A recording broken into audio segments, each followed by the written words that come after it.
I'm not going to make anyone actually watch me solder because I'm genuinely really bad at it, but I am going to show you where the appropriate things are going. So if you are taking a look at the sort of standard, this is the 3.5 millimeter audio jack that Capra recommends for the Ouroboros.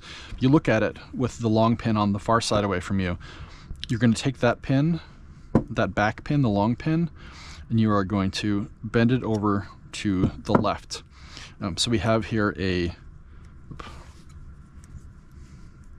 positive pin, negative pin, ground. We're going to bend the ground over to the negative, which is kind of a pain. They don't bend quite as much as I want them to. Ultimately, you're going to be soldering these together. You're going to be bridging these together as part of your soldering process. So what you end up with is a red wire that goes to the positive and a black wire that goes to these two bridged. It ends up looking like this.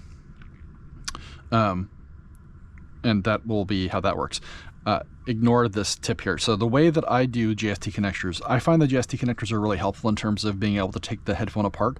If you do it the way that the original Ouroboros required, you end up with your jack glued into the frame and a single wire that's also soldered into the driver. So if you want to break it apart, you have to essentially cut those wires and resolder everything.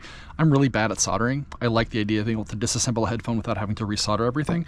So I'm using these JST connectors that are recommended for the Solder 3. Essentially the way these work is you solder one to the driver, one to the headphone jack, and then you just connect them on the inside of the headphone, and they come apart quite easily. So like, there you go, and then you can just pop them back apart if you want to take them apart and reassemble in different ways. The one thing I will say to be careful that I wish I had known before I did the Solder 3 the first time, only one of these fits through the holes in the housing, because this has to fit through the into the interior of the headphone. The big one doesn't fit. And so you want to make sure that the smaller part of the JST connector is attached to the headphone jack, and the bigger one, the exterior, the female, is attached to the driver.